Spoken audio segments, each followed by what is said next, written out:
So I'm Greg Jameson with Web Stores Limited. My name's Anthony Prichard with Anthony Prichard Communications. I'm a certified Google partner and a YouTube specialist. And about once a month, I actually create these interviews where I talk to somebody that's an industry expert and I give that information out on my online training that I call Web Stores University. And today I invited Anthony to be here so that we could just kind of sit down and chat about video in particular and how that affects you and your online business. Yeah, Greg, thanks for coming out to my neighborhood and bringing your camera with you. I know there's a lot of different ways that you and I create videos, and this is just another one of them. Out here in the public, sitting down on a bench, just talking about what we do. Hopefully it can be a good benefit to those people that follow you that are looking to improve their websites. Yeah, and it was kind of fun just a moment ago before we started doing this. Anthony is a very courageous person that just likes to go up to total strangers and ask them to do interviews on the street about whatever. So we had some fun doing that, but one of the things that I was thinking as we were doing that is that this actually makes a lot of sense for store owners that have a physical store to do that type of thing when people come into their shop, or even better when they're leaving their shop. Maybe they've just made a purchase or whatever, and to kind of ask them how their experience was. Yeah, that's really what I'm all about, Greg, is showing business owners that there is so much possible to capture with the smartphone that they're already carrying around in their pocket. And hopefully in this video that we're making right now, I can do some of those demonstrations to show your people how easy it really is and how much more willing people are to answer random questions than is commonly thought of. Yeah, and if somebody's already walked into your store, they are no longer a total stranger, and it's no longer really random. It's like, hey, you just purchased this item from me. Can you tell me what made you decide to buy that? And how was your shopping experience? And I think people are really open to doing that. Yeah, the question I use, the default question is, hey, would you mind taking 2 minutes to leave me an online review? And if they usually have 3 questions. Yes, no, or maybe. But they always have the same follow-up statement. Well, what do I say? So I tell them, all you've got to do is tell me your name and your experience and what you think you're going to do next or what other people should do next. And if you follow that simple 3-step process, you can't go wrong when you jump on video, because all of a sudden you're not trying to think about what you're saying, you're just saying who you are and what just happened to you.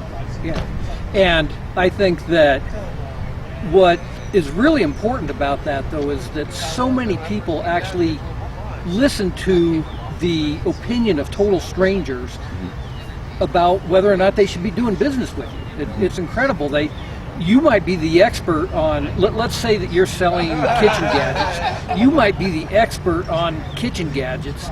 No one cares because it's your store. Yeah. But they do care if, John Smith over here says, I had a really good experience shopping at this kitchen store, and I recommend that you go there too. Yeah, and you know why, Greg? It's because I think people are subconsciously evaluating if this is a real unscripted experience, and that's the most compelling content in video is, what is somebody going to say next? You just rope them into the video. They've agreed to come on camera and answer your questions without you prompting them and letting them know what the questions are going to be. And it's becoming more and more common for people to use video, to get on video, and to watch video. I mean, have you noticed the popularity of video increasing in the last couple years? Yeah, absolutely. I know I have. Now, one question that I've got, though, is, so you're asking people to give you a testimonial, or you're asking people to show their face on camera, and you're going to plaster this all over the internet. Right. Do people have any concerns or hesitations about, one, how you're going to use this, and two, do you ever, or do you feel the need to get a release form from somebody before you use their material? Yeah, Greg, that's a great question. And I've had that question asked to me before. And I should actually look up the law that was recently vetoed by the Supreme Courts. But there's always been this existing law that allows for single-party recording of voice conversations. Only one of the two parties needs to know that the conversation is being recorded for you to legally record the conversation. And so that same rule got applied to public video. In a public place, you need to assume that you're being recorded by video, because if you go downtown, it's everywhere. You know, it's on every big corner of the building. Right. And so that is now the rule that we use. It's the rule that newsrooms use. I've actually reached out to the newscasters themselves and asked them, do I need to get a release form? And they said, no, as long as you're in public, it's assumed that you're being recorded. And that's even inside a building, a public building. Yeah. Even your business building if it's in a public space. What you cannot do is ask somebody into a private closed door room without telling them they're being recorded and ask them questions and then using the video without their knowledge. So as long as you're in an open place like this, you don't have to get a waiver, you don't have to ask permission. It's assumed that you're going to use the video however you want to use it, and that they're a willing participant in the creation of the video. Okay. And another thing that I've actually heard is a reasonable thing to do, especially if you're going to be recording a testimonial from one of your customers, is to basically just record that. You don't have to publish that part of the video, but right as you start talking, you say, hey Anthony, I'm going to ask you for a testimonial, and is it okay if I use this for my marketing purposes? Yeah. You agree, and you've now got that on video, so that is your release. Exactly. Can I use this on my YouTube channel? Or I'm just going to use this on my YouTube channel. Is that okay? Yeah. Yeah. It seems to be common knowledge that you're going to use it in that way anyways. Right. Now, besides testimonials, there's a whole bunch of ways, obviously, that online businesses or even offline businesses can utilize video. One of the things that you and I had talked about was on product pages. You know, if somebody walks into your store, and again, you're selling kitchen gadgets, and you show them how this particular kitchen gadget works, they need that information. They need that information more than they just need the description there or a picture of the product. Yeah. So if you're going to be demonstrating the product to someone that walks into your store, and it's that much harder to actually convince somebody to buy a product online because they can't touch it, and they're not talking to you, video would be a great way on every one of your product pages to do a video demonstration of every single product that you sell online. And I would personally, Greg, take it a step further and say that people don't buy from kitchen utensils. They don't buy from things or brands or logos or buildings. People buy from people. So put yourself on the video. Demonstrate that you're a real human being with real feelings, and that you're not coercing anyone. You're not lying. You've just got a really great tool that makes their life easier, and you're willing to do whatever it takes to help them solve their problem. That's really all you're doing, is demonstrating why you invented this kitchen product, why you're selling this product in the first place. It's because it solves a real problem and people need it. Yeah. Now, if somebody's got thousands of products on their website, which I know actually some of the people watching this video probably do, you're sitting there thinking, that's going to take me forever to create 5,000 videos, one for every single product, and then turn around and upload them and so forth. Yeah. And I don't have the skills to do that, and so on and so forth. Right. It seems like, you know, video's pretty easy anymore. All you need is your cell phone to do it. Yeah. But do you have any specific tools or recommendations on how someone could kind of make that whole process easier if they are going to take that kind of approach? Yeah, absolutely, Greg. You know, the barrier to entry in video has come so far down that for a couple $100 you can use the 1080p video camera that's in your smartphone to record a high quality video. You just have to use 3 techniques when you're creating the video. And number one is you've got to secure it so that it's not wobbly. You can't hold it and expect to create a real usable product video. You know what I mean? So the thing I've done is gone out onto eBay and found a mount it's pretty universal, that can be used with almost any smartphone with this clamp. Now this clamp itself was about $3 or $4, and it goes on this selfie stick, which extends and contracts. And I've got the exact same selfie stick too. Yeah, and it doesn't swivel like those other ones, right? Right. So it's not going to like sway once you get it set up. It's going to stay in place, and that's important.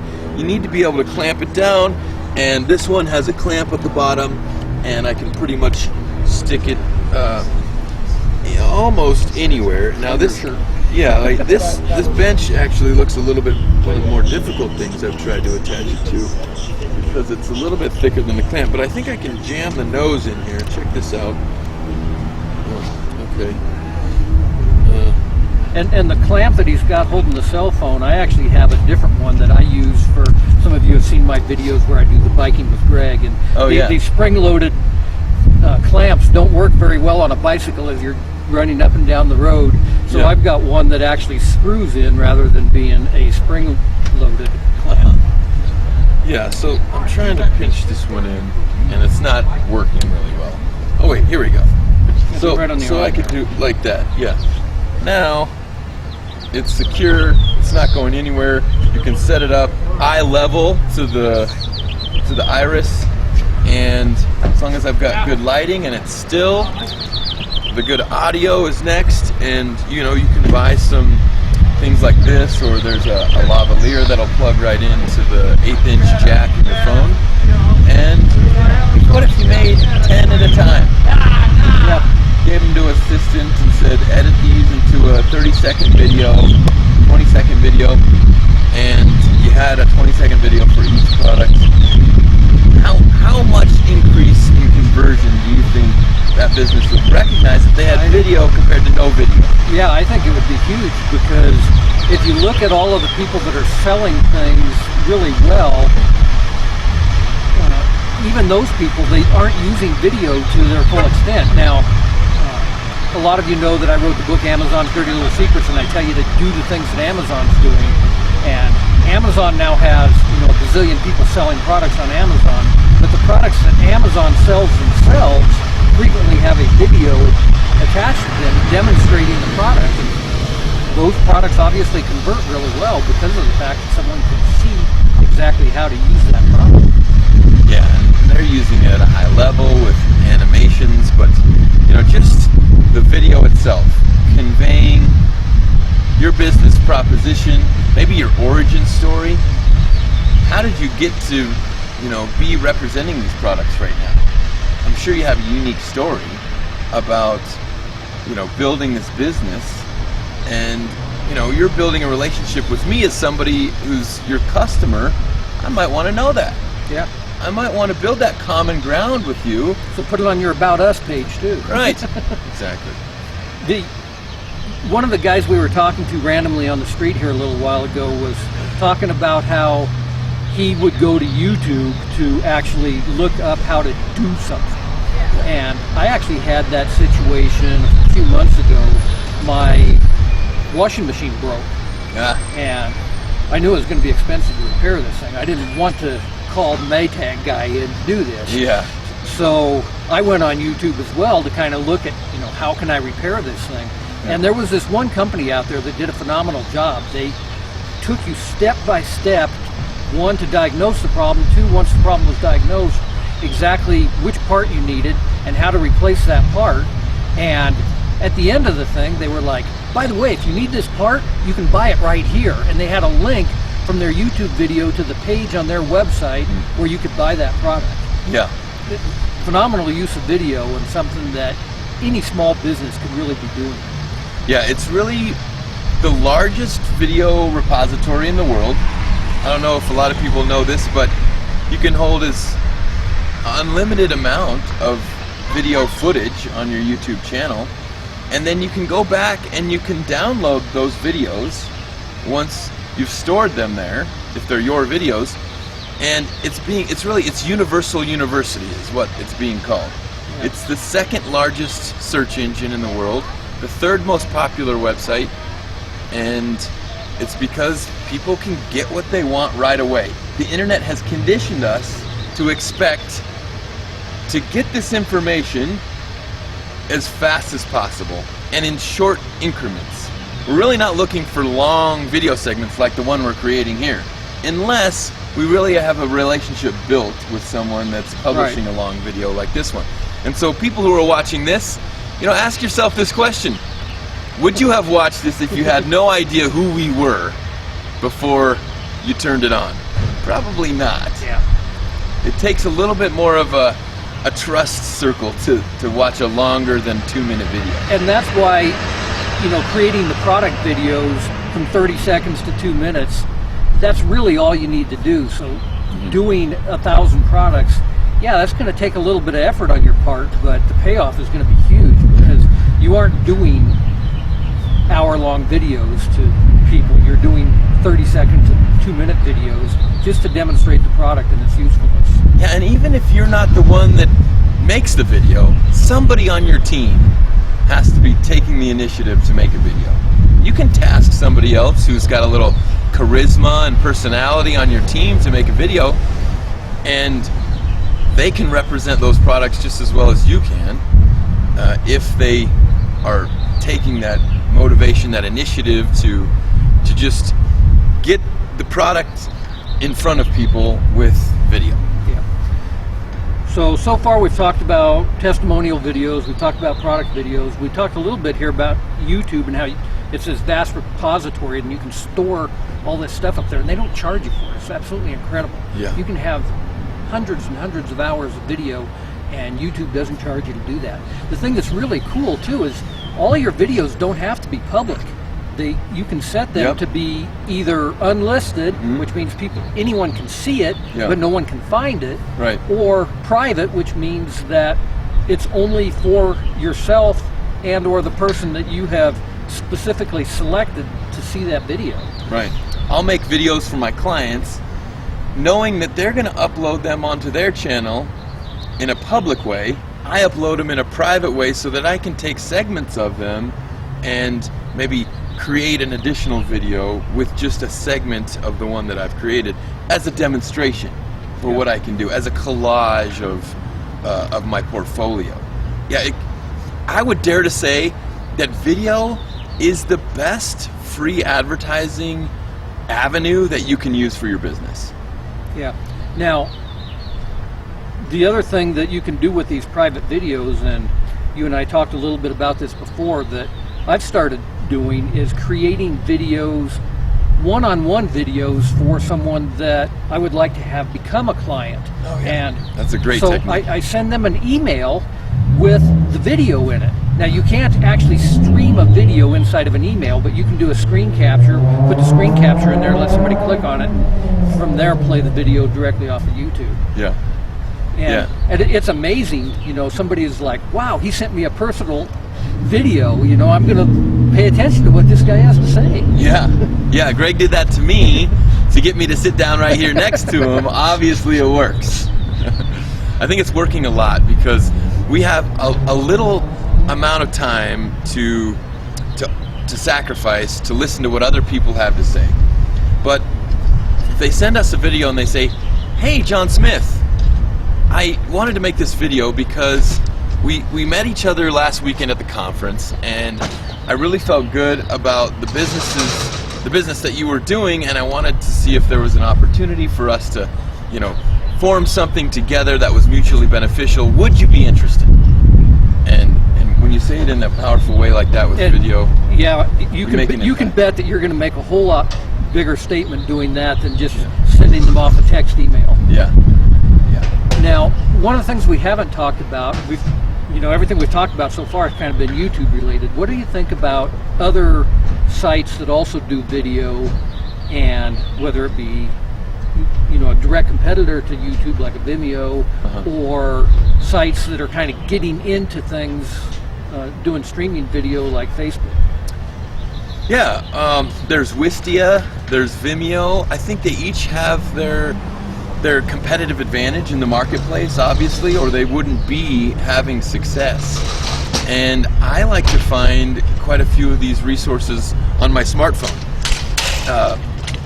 Jeffrey Gitomer said that businesses who use this better than their competitors will thrive in the very near future, because this device and its mobility and its ability has given us the ability to be an individual business. I am a business with this device.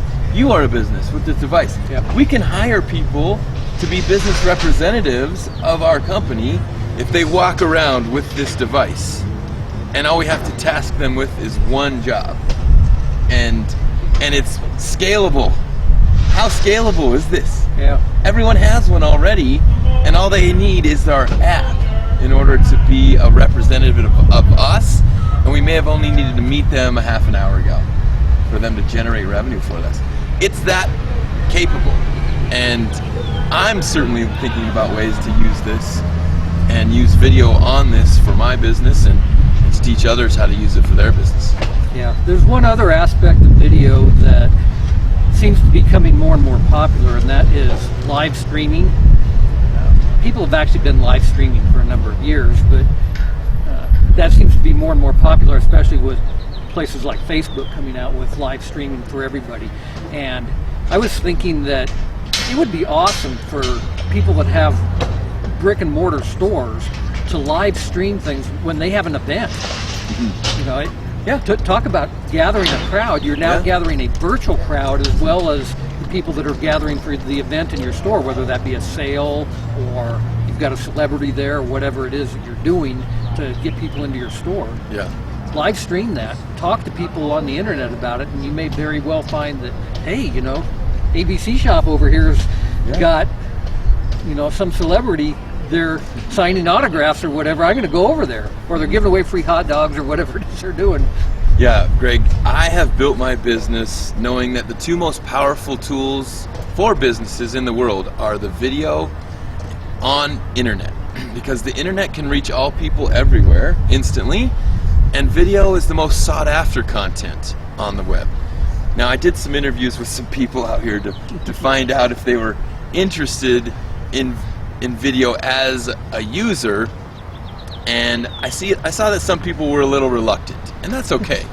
I understand that not everybody is going to be a quick adapter, but Mark Zuckerberg came out with the State of the Union for his company and said that this quick video instant messaging, he's preparing for it. It's going to be a big part of his business on Facebook, and I believe him, because he is a real thought leader, and I know that I use it myself every day in a big way, just like Greg said about the personalized videos making a bigger impact than an email or a voicemail that may get tossed out. And Mark's done a pretty good job so far. Yeah, I think Mark's done a pretty good job.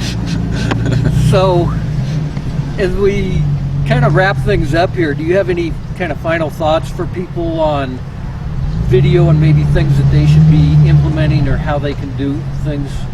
The statistic I saw last year, Greg, was that only 9% of United States businesses have been using YouTube as a tool to generate traffic to their website. And I think that's just going to be more like 90-10 in the coming years. Some experts say that our YouTube channel will soon be more important than our own website, because of the same ways that you mentioned earlier. You were trying to fix your washing machine and you wanted the least expensive and the most effective solution. You went straight to YouTube. Yep. You found what you were looking for, and that led you to a purchase. And it's because of the ability to communicate with video so much faster. Another aspect actually of video that we didn't really touch on here, but when you're saying that your YouTube channel is going to become more critical than your own website is that, and you and I have talked about this in the past, YouTube is the thing that's going to make your website show up number one on Google anyway. Mm-hmm. YouTube's owned by Google, and if you properly tag your video and put links from your videos, like the washing machine guy did, back to the page on your website where you're selling the product that you just did, it will make a huge difference on the search engine results. And you've actually done some trainings on that. You want to expand on that at all? Yeah, I've got an ebook that I'm publishing this week, the 5 steps to properly uploading a YouTube video, and you can give this ebook to your intern or your assistant if you want to, and they can follow it step by step, how to research the video before you create it, how to create it, how to upload it, and how to syndicate it so that as many people can find it as possible, using this simple method of indexing your video when you upload it so that it can get found by people who are looking for it. Marie Forleo says that it's our job to do everything in our ability to get found by people who are looking for us, because if we don't, then they have no other choice but to go with our competitors. And our competitors can't do as good of a job as we can. Only we can do that. So if you're reluctant to get on video, if you're reluctant to get in front of the camera, I would say it's time to address that reluctance, that resistance, and recognize that video is here, it's here to stay, and the people that use it the best are going to recognize the largest growth or expansion with their messaging. It's really what it's come down to. How powerful is your messaging? How scalable is it? How shareable is it? And can I trust you when you talk about it? So why don't you tell the viewers here how they can get that ebook and how they can get a hold of you if they want to. Absolutely, Greg. It's listed on Amazon under my name, Anthony Prichard. I'll give the link to you so that you can get it if you publish this video in the link below. Yep. And you can always find me on Google by typing in Anthony Prichard. My last name is spelled without a T. And if you want to see more videos like this about other content, about marketing your e-commerce website, just go to webstoresuniversity.com. Thanks, Anthony. Thanks, Greg.